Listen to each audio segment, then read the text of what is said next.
Hi, welcome back to Weird Worlds.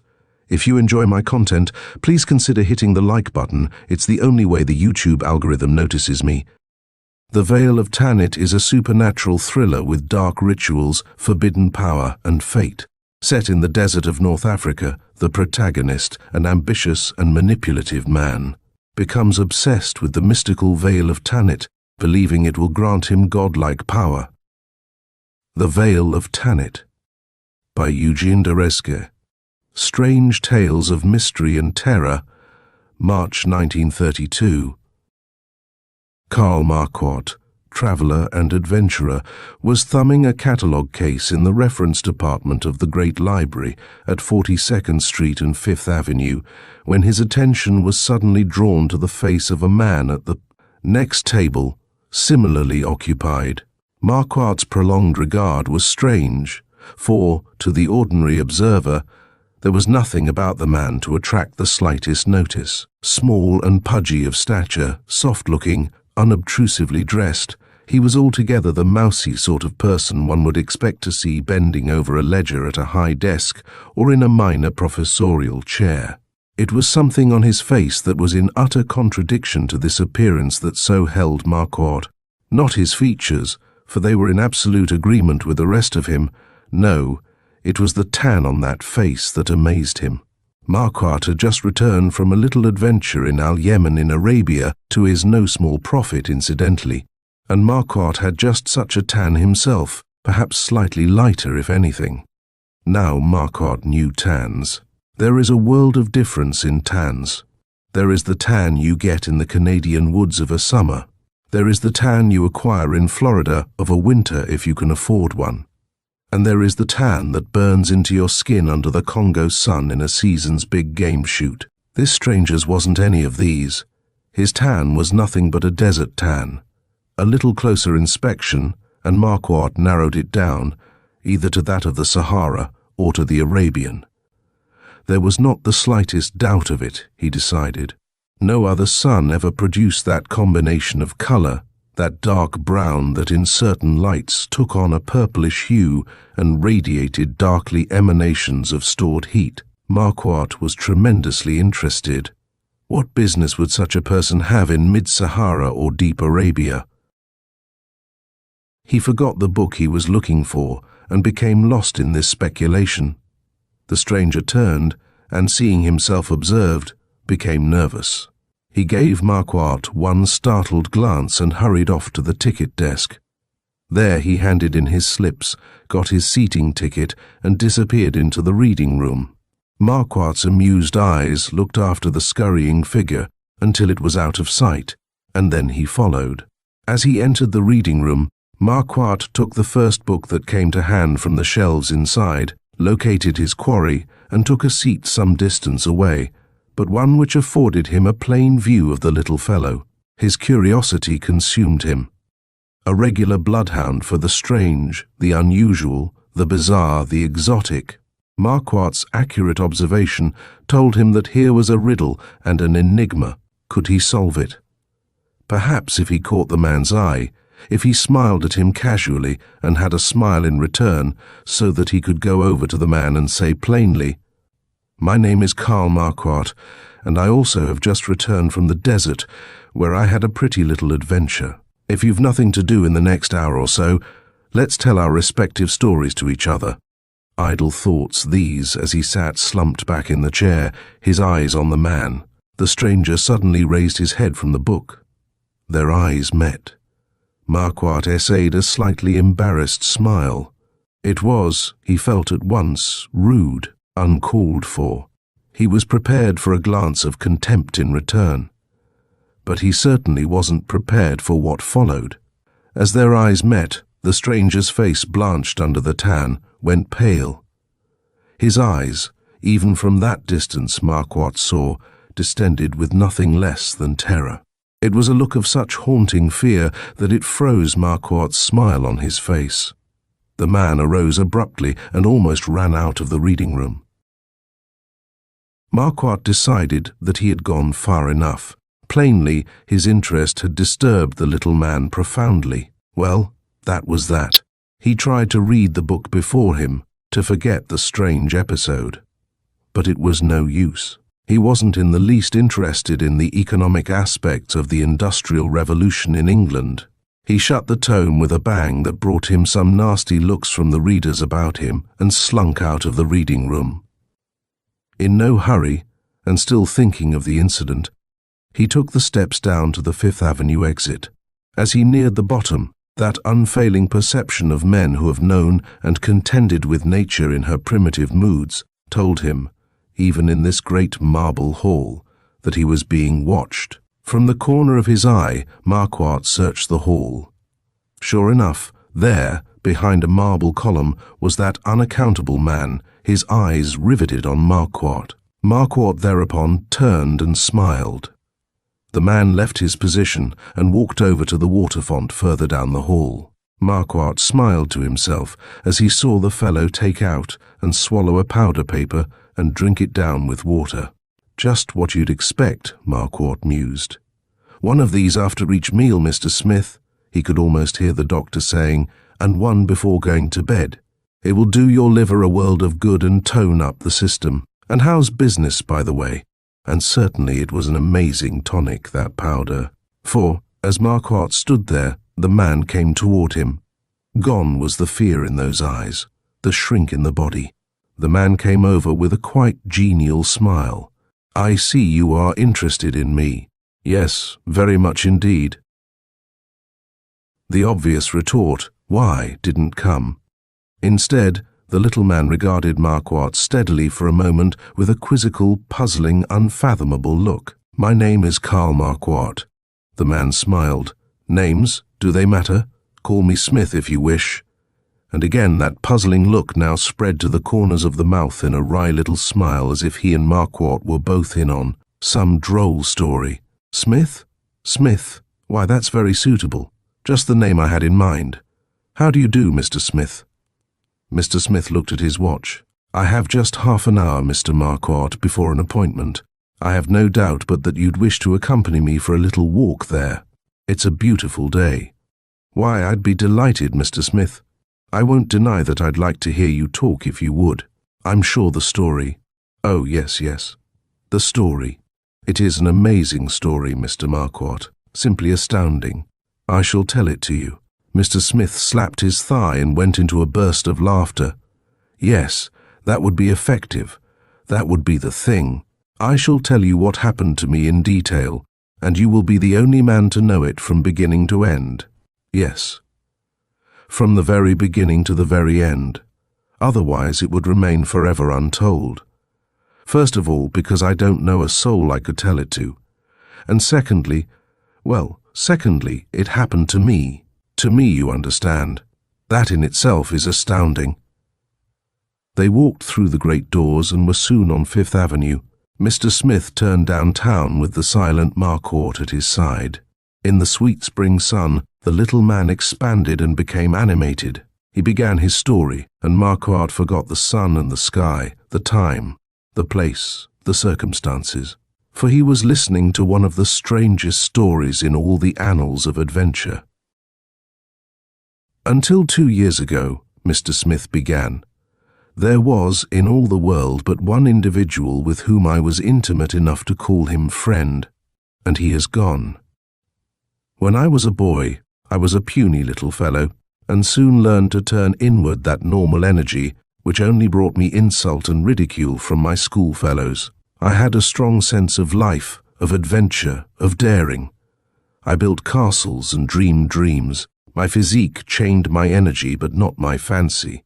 I took to reading omnivorously and soon came to prefer history above all other types of literature. It was the only food that came near to appeasing that hunger for adventure in me. Excluded from the world of mundane things, I slew dinosaurs, drew plans for pyramids, commanded a legion in the Punic Wars, and was Alexander's closest advisor. I am trying to convey to you how intense was my longing for living actively, physically, intensely. What do you think I became? A professor of ancient history in a small Midwestern college where I lived and taught obscurely until 2 years ago, until my 49th year. In all my life, until that time, nothing had happened to me. Nothing had even come near to happening to me. Absolutely nothing. I told you I had one friend. His name was Peter Armand, a resident of our little college town. We were drawn together because of a similarity of interests. I was a professor of ancient history. He was a collector, in a limited way, of Egyptian and Persian antiques, vases, trinkets, coins, bits of statuary, and so forth. He was, like myself, a bachelor and a recluse of simple tastes. His only pleasure was his occasional trips abroad, from which he'd come back loaded with all sorts of pieces. Most of them were devoid of interest. Many were fakes. But now and then he'd come back with a real find, and we'd discuss it for days and weeks before it went into that part of his collection which he valued most. There you have the background of my life. Can you imagine anything more placid, anything more rooted and riveted? But listen. It all started because of a newspaper write-up. Armand had allowed a Sunday paper of a nearby city to photograph and reproduce some of his pieces. Among these was a photograph of a certain very ancient and crudely, but profusely, carved block of scarred metal that might have been a box, except that there was no apparent means of ingress into it. It had no joints, no hinges, no seams, no lid of any kind. I had hardly even glanced at it, and Armand never mentioned it that I can remember. Early one evening, about 3 months after these pieces had been brought out in the paper, he telephoned me to come over. "Smith," he said as soon as I had arrived, "I have just had an interesting visit from an extremely interesting stranger. What do you make of the name?" He handed me a card which bore upon it one word, Eugene. "The word strikes an echo somewhere in the depths of my brain," I told him, "but don't expect me to unearth it. My mind is a regular junk shop of obscure jetsam of every description." "Well, what do you think this Eokim was here for?" "He wanted that box affair." "I suppose you told him that you never sell anything out of your rummage bag?" "I would have if he'd asked to buy it." "He didn't. He said that the thing belonged to him, no, to his people. That's what he said, to his people. That it had been unlawfully abstracted 3 centuries ago by Shah Lilad of Iraq, since when it had been lost track of until it appeared that I had it." "Interesting if true," I said. "Oh, I believe it's true enough, Smith." Up to that point, friend Eokim sounded logical enough, but then he demanded the box, and I refused him point blank, naturally. Do you know what his counterthrust was?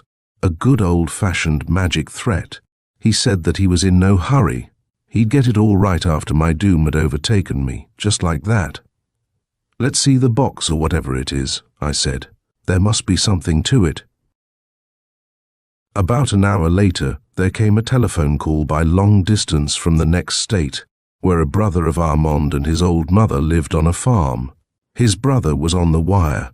I know he recognized his voice immediately. His mother had suddenly been taken sick, and the brother wanted to know if he would come the next morning. He said he would, of course. And then he spoke to the old family physician who was attending her.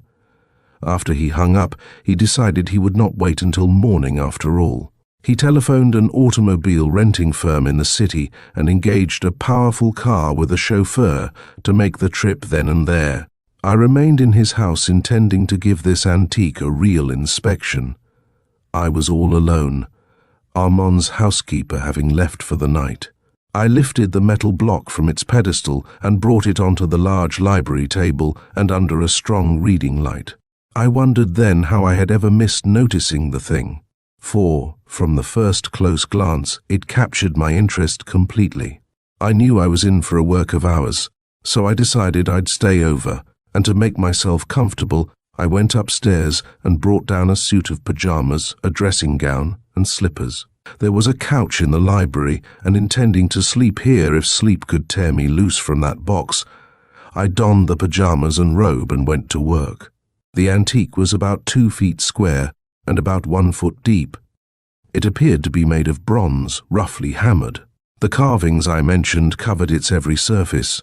These appeared to have been done simply by working a sharp instrument into the surface of the metal and so outlining the figures. I soon discovered that all those figures were simply different attitudes and postures of the same person, and that person was none other than Tanit, the great goddess of Carthage, the deity of plenty and fertility, second in power only to Moloch, and a divinity of the most popular cult of the Punic Republic. I can tell you I was impressed.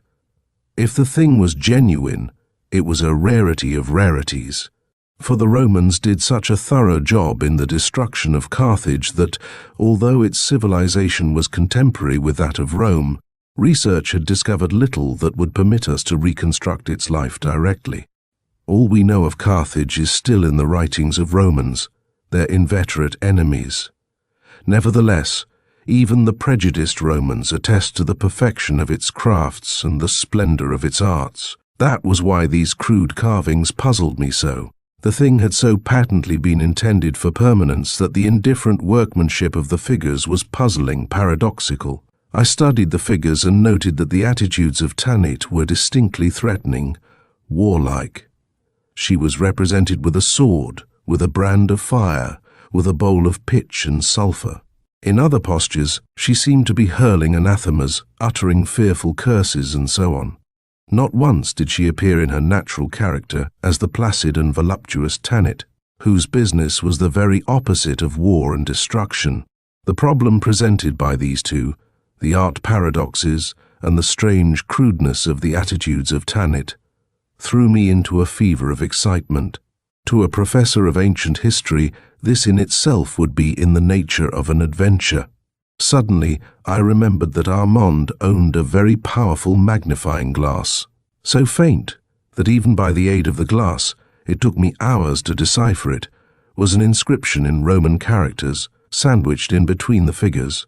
Here was another surprise, Roman characters on a Carthaginian antique. But when I deciphered that writing, it all came to me at last. What drama! Herein by the Eokim, the dead, the Zymph of Tanit, the dread vengeance of Tanit pursue the generations forever of him who touches. In the small house, approaching dawn, I reconstructed in my mind a scene. Scipio Africanus II was battering at the walls of a doomed Carthage. In the marvelous temple of Tanit, the ancient Eokim priests, heirs to all the secret knowledge of and Babylon and Egypt before them, gathered outside the innermost sanctuary that enshrined the Veil of Tanit, known as the Zymph, the very essence of the deity. To touch the Zymph was death. To even look upon it was the most horrible of sacrilege. Herein by the Eokim, the dead. What else could it mean but that the Eokim had put the Zymph into this metal block that was indeed a box upon which the threatening postures of the goddess had been hastily chiseled and the line written for the special benefit of the Romans, whose entry into the city was now but a matter of days. And then, having touched and looked upon the Zymph, they themselves were the dead. They all immediately committed suicide, and in surged the conquering Romans, ploughing Carthage and its civilization into fine dust, to the hysterical scream of Cato that reached them from across the Mediterranean. Delenda est Carthago, Carthage must be destroyed. But this box? None had touched it. I was mad with an excitement that had me trembling from head to foot. Was it possible that in this bronze casket reposed the most famous, the most dreaded sacred object in antiquity, the Zymph itself? I lifted the box and shook it. Not a sound. Where was the lid? How had those cunning priests sealed it so there was no trace left? I dipped a cloth in benzene and rubbed at the surfaces until they were polished clean. Then, with the glass, I began a minute examination, inch by inch. I came across a small particle of a different metal encrusted upon the bronze in one corner. I scratched it bright with my knife, and it looked like lead. Why was it there? It looked for all the world like a deep-set plug. I fetched up a box of tools. From this, I selected a sharp and stout awl and began hammering it gently into the lead spot. It was deep. The awl bit into the metal 3 inches, and then, all of a sudden, There was a sharp hiss of air that jerked the tool handle back into my palm. Simultaneously, one side panel of the box flew open, striking the table with a resounding blow as it fell flat upon it. It was held to the inside of the box by an ingenious inner hinge. Do you understand how that box had been sealed? Think of it. They had created a vacuum that had lasted for over 2,000 years. And that was part of the knowledge that Rome destroyed. Do you remember Flaubert's attempt at a description of the Veil of Tanit? He spent half a lifetime on research of Carthaginian life, and here is what he says of it. It was bluish, like dawn, and crimson, like night, yellow, like the sun, harmonious, diaphanous, glittering, and light. This was the mantle of the goddess, the sacred Zymph, which no one might behold. And here was I, an obscure pedagogue in an obscure Midwestern town in the US of America, beholding it. The Veil of Tanit. I lay folded tight and wrapped about in white cloth, as fresh and bright and glittering and diaphanous as the day it had been put in. Trembling in every limb, my teeth chattering, half believing I would drop dead any minute, I uncoiled it and spread it out to its full length, and absolutely spellbound, hypnotized, I regarded it for minutes and minutes. I forgot myself completely, forgot my surroundings, forgot where I was, or in what century I lived. I was back in Carthage, a worshipper of Tanit, and terrorized by the sacrilege I was committing. The mood switched. Now I was a barbarian chief from across the Pyrenees, and my name was Matho. I had stolen the Zymph and was wearing it, walking boldly through the despairing populace of Carthage to my army of 300,000 men on the plains below. None touched me. They averted their heads at my approach, even while desiring with all their souls to tear me to pieces, for they felt I was taking with me the thing that made Carthage great. I knew that Hamilcar, their great general, was destined to wipe me and my armies off the face of the earth for this sacrilege. Yet, the feeling of momentary power I had was so tremendous. I think it was unconsciously that, musing thus, I took off my robe and pajamas, and lifting the veil over me, I inserted my head into the hole in the middle and let it fall about my naked shoulders in mantle fashion. The Zymph enveloped me, rippling softly about my body, billowing down to my ankles. It covered me voluminously from neck to feet. How can I describe what it did to me? It seemed to make me grow a foot taller in stature, to bulge out my flabby muscles into knots of cast iron, to surge into every corner of my being will, power, daring, and strength.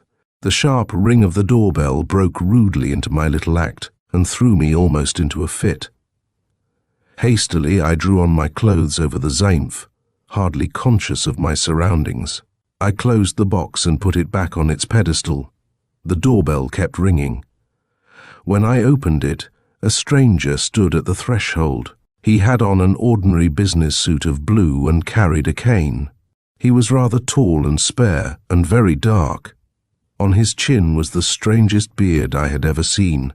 It was short, but it had 2 points and was waved horizontally. The hair of it was black and tightly curled. In his lapel was a sprig of some flower that I had never seen before, and it smelled strongly with a soft, penetrating odor. His eyes were black as night and deep as abysses, and they never left my face. I knew who he was. I whispered it. "Eoshim." He bowed slightly and followed me into the library. His voice was deep and vibrant, and he spoke perfect English, as only educated foreigners can speak it. "I was strolling by and noticed the light," he said. It did not occur to me that there was anything unusual in a stroll at dawn. "You are?" he inquired. "Professor Smith," I answered, "a friend of Mr. Armand." "Then you will be interested in this. I imagine you don't yet know." He extended a newspaper to me. It was the morning paper. I read the headlines hurriedly. "Peter Armand dead. Auto accident. Terribly burned and lacerated. Tortures. Hospital. Death. Struck a tree off the road. Chauffeur miraculously untouched. Car demolished." "I have come for that box," Eugene said after a minute. "It is mine. It has been stolen." That is why your friend is now dead. 3 centuries ago it was stolen from us by one of Shah Jalad's men, who had come with a caravan to buy frankincense from us." Eugene glanced down at the sprig of flower on his lapel. "That man died in the Ruba el Khali, in the place of loneliness upon the desert in horrible torture. To Shah Jalad and to his household, the box brought death and misfortune of every kind, to him and to his heirs. Peter Armand bought it from a Persian, knowing it had been stolen from the subterranean treasure coffers of a palace in Iraq. That eunuch is now a leper in Shiraz, and Peter Armand is dead. The time has come. It shall repose once more within our temple." "You are an Eokim," I whispered. "A priest of Tanit. Where upon this earth is Tanit worshipped?" The stranger gave me a startled look. "How do you know?" I know more, Eugene, much more. That box contains—" A repressed cry escaped his lips, but I went on, suddenly enjoying his amazement. "The Veil of Tanit, the Zymph!" Eugene ran to the box and snatched it under his arm. I laughed exultingly, possessed of an inexplicable frenzy. For the first time in my life, something was happening that involved me.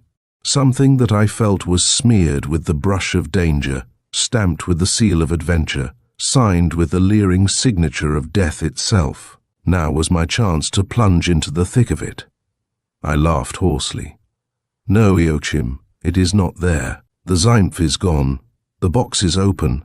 I have the veil, Eochim. I am wearing it. It is mine. Shall I show it to you?" I made a movement of my hand toward my shirt front. Eochim believed. He fell on his knees with his face to the floor. "No, no," he cried. "It is death. It is sacrilege. You are doomed." "I am not afraid, Eochim. It is not death to me. It is life and power. See how you cringe before me." He had gotten up slowly with his face averted from me, and as soon as he was on his feet, he ran from the house. I knew I was going to hear from my friend, Eochim. I longed for the adventure to develop. I couldn't eat or sleep. I couldn't work. I was another man. And since I couldn't attend my classroom duties, I resigned and left town, a few days later, taking the box with me and wearing, for precaution, the mantle of Tanit. A good thing it was, too, for Eochim had me kidnapped one night. Bundled, tied hand and foot, and gagged, I was thrown into an automobile and taken to a coast city. If I had not been wearing the Zymph, I would have been done for along the way. But he was beside me in the car during the journey, and I warned him. The next thing I knew, I was a prisoner in a dark hole of a freight hatch. The lurching motion told me I was already on the high seas, and the violence of the movement impressed me with the fact that the vessel was some battered hulk of a tramp that knew the tropic seas and their frowsy ports better than it knew the Atlantic. The sea journey must have taken months, actually months. During that time, I was more dead than alive. When I was taken out at last, it was in the deep of night. Within an hour of our arrival, there was a cavalcade of camels ready, and perched under an awning in a takht rawan of 2 camels, like a prince or some great potentate, except that I was securely bound. We were on our way into the desert, into the place of loneliness, the Ruba el Khali itself. The desert journey must have taken more months. Half the time I was unconscious from the torture of my bonds. It was only in the cool nights that some spirit came back to me. During the day, that terrible sun beat into my little shelter atop the camels as if the canvas was made of gauze. The tilt of the animals bruised my soft body into blotches of insensible flesh. At last we reached a great salt lake, skirted its shores for a day, and came to a range of quite lofty hills. We reached these hills at night. They were covered with verdure, which gave off a perfume that drenched the night. We pressed on over them through a pass, and came one morning to a great oasis nestling in a valley. Tall palms rose into the air, and houses of white sandstone trimmed with red brick and profusely balconaded shone through the trees. As we neared, I heard the murmur of running water and the tumult of a town. We entered a great gate into a wide street, and I saw in a square at the end of this street a great and beautiful temple of curious design. I knew it was no mosque, and I knew these people were not Muslims. During the journey, instead of the 5 daily prayers, there was only one stop for prayer, and that was at high noon. And it was not a prayer. It was an act of adoration to the sun. And at night, there would be another such to the moon when it was high. These were fire worshippers, Shamanim, devotees of Moloch Baal, the sun god, and of Tanit, the moon goddess. Through surging crowds of people, we proceeded until we reached the temple. There I was taken down, unbound, and ordered to wash my hands and face. Frankincense was given to me to put on my hair and rub upon my hands. When I was ready, I was ushered in through magnificent corridors of flagstone and alabaster to a high-ceiled apartment. I was taken through many rooms, but at last I stood before a great dais supported by unspeakable figures and shaped in the form of a great belly. Upon this dais, in a milk-white robe with crimson facings, sat Eugene. At his feet upon the platform was the box of the Veil of Tanit. He bade me sit. "My friend," he said, "consider your situation carefully. You are in Al-Khartug, the city of the Beni Khartugs, descendants of the refugees from the destruction of Carthage. We trace our lineage directly to the great families of Carthage, to the Barkas, the Hanos, the Shanhabarim, children of the Baal gods of antiquity. I am the supreme power here with one associate, the high priest of Moloch. You are completely in my power. Know then that you are destined for a terrible death, that is inescapable, inevitable, and in the hands of Tanit herself. I am willing to leave it in her hands. I will leave here for half an hour. If you will take off the zymph and put it back within the box and remain undressed so that I may see that you do not have it, I shall give you a royal escort and see that you get back safely to America as far as it is in the power of a human being to do so, for I believe that you will die anyway. If you do not do that, if you refuse to return what does not belong to you but to us, we shall have to devise ways of taking it from you. In that case, I promise you that no human being ever endured the torture you will be put through." My veins were pounding with excitement and with exultation. For months I had turned the situation over in my mind. What could they do? If it was death to see or touch the veil, if they indeed believed that, how could they molest me? Killing me would mean tearing the zymph by dagger or bullet and tainting it with my blood. They could poison me, true, but then who would strip the corpse? Who would disrobe me of the sacred mantle? The priest's offer itself confirmed me.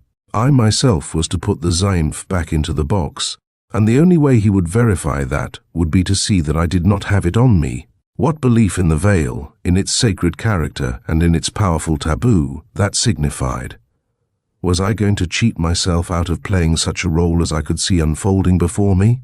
Did I get so far in my adventure only to lie down and cry quits? Unthinkable.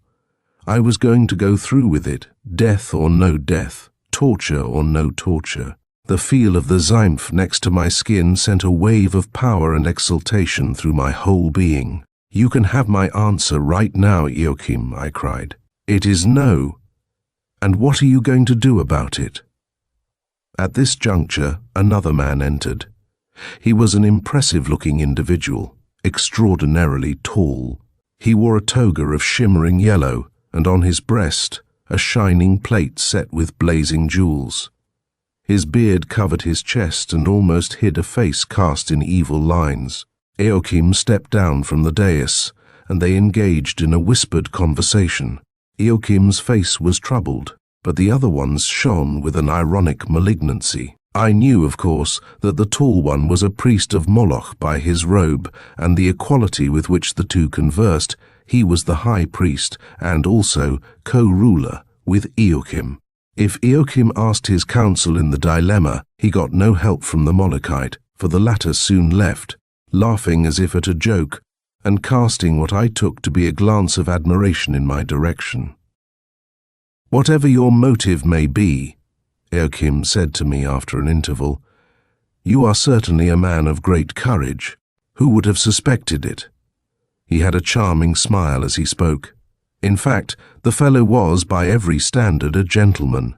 "I must take time to think this out clearly, and if you will give me your word, Professor, that you will guard the mantle from exposure, I shall turn you loose until we decide what shall be done.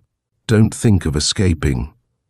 It would be folly, and you would perish in the desert before a day is gone. Besides, you would be tracked down with ease." That suited me. I gave him my word and went out onto the street. There, in front of the temple, a great crowd was assembled, and, as I emerged into the sunlight, the assemblage gave up a murmur, and all knelt on hands and knees before me, as if I were a god. So they knew I was wearing the Zaimf. You can imagine my feelings. Not even in the wildest dreams of my boyhood days had my soaring imagination placed me in such a position. I enjoyed it immensely. For the first time in my life, I was supremely happy with the realization of the extent of my power. I descended among the people, saving the men who once a year guided a caravan of frankincense to the coast. None had ever seen a blonde-haired man before. This distinguishing mark, added to the fact that I wore the mantle without dropping dead on the spot, endowed me with the attributes of divinity. As I came down, they parted before me, dreading to touch me. For months I was free in Al-Khartoug. I refused a house offered to me, and chose to live in a tent in an open space, so that I could see and hear all about me.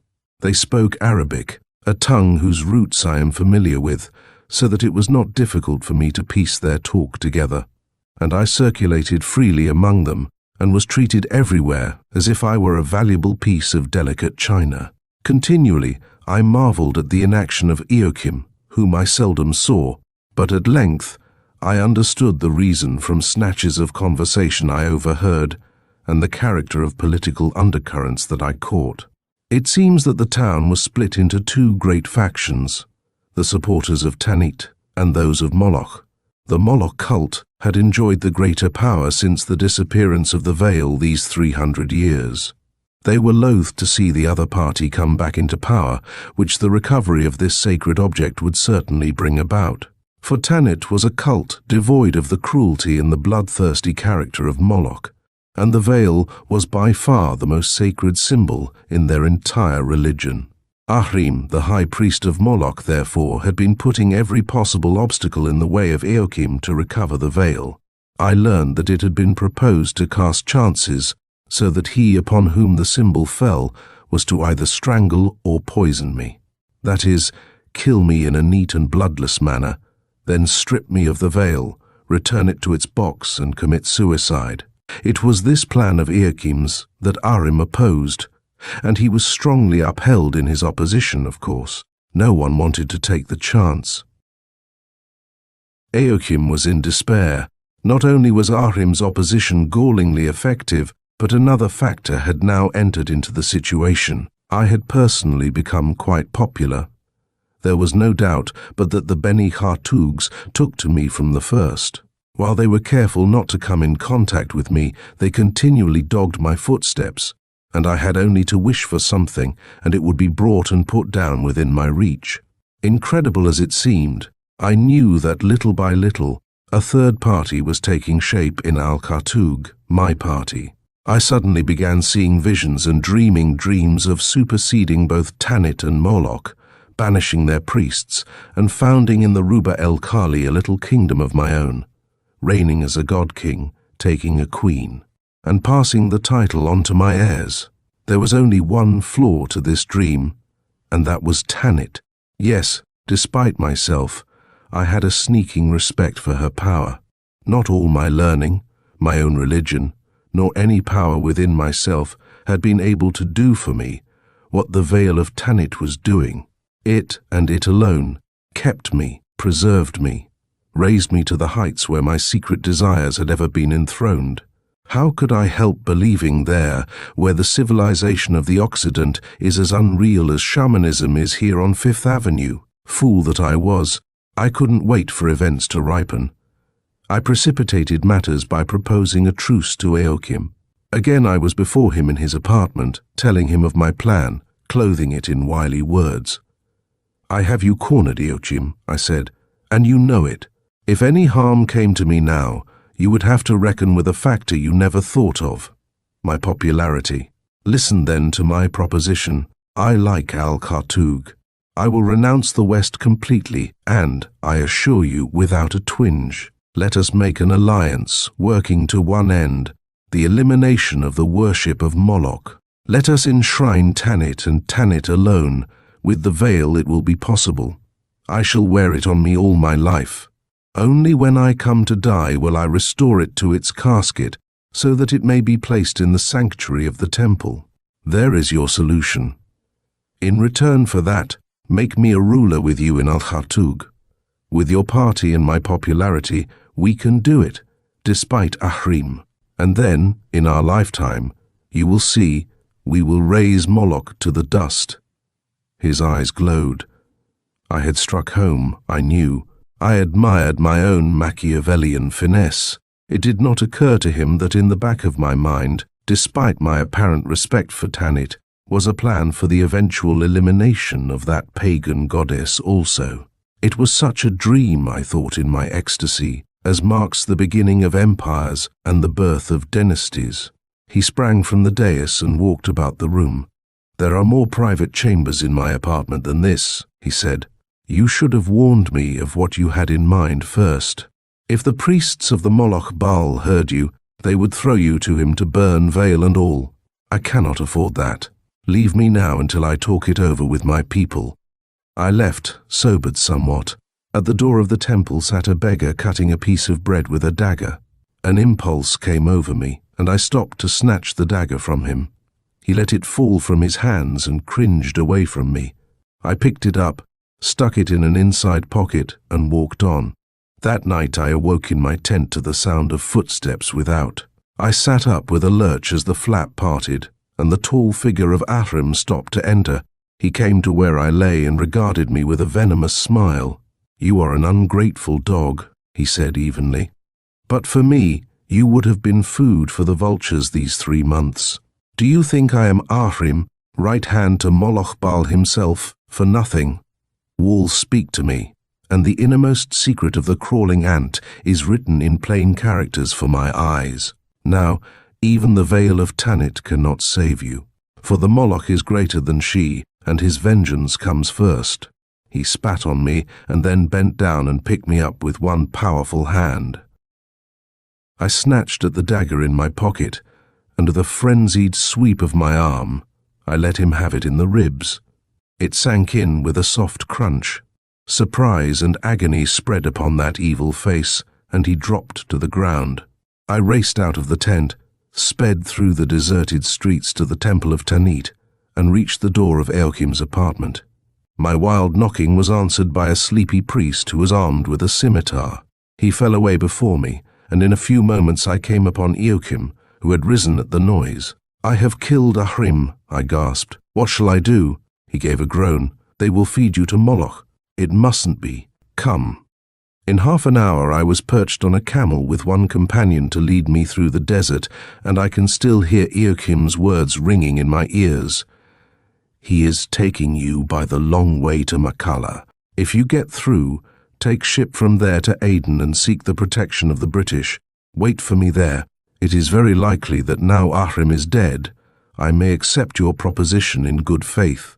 It will do you no good to try and hide from me, for I shall find you wherever you are. Till then, farewell." "I shall wait," I said quietly. The first journey through the Ruba el Khali was simply a passage in the royal suite of a Cunarder compared to this second one. It is indescribable. It was after 20 solid weeks in the desert, and after it was all over, that I really came to believe with heart and soul in the Veil of Tanit. Certainly, I couldn't describe my lasting through as much as 3 weeks of it to the body God gave me. I believe that without the Veil of Tanit, I would now be a patch of white bones under that sun. My driver, used to the desert, kept cursing the day he was born that he should have to endure such hardship, such torture of sun and thirst and madness. Well, what was it in me that made me the stronger of the two? Look at me. Look at my body. Listen, we have been talking only a little while. Do you hear how my breath whistles for shortness? It was this same body, enfeebled by a long sedentary life, that went without water when there was only just enough for one, so that a hardy Arab of the desert might drink it instead. How do you account for it? But I shan't linger on that journey.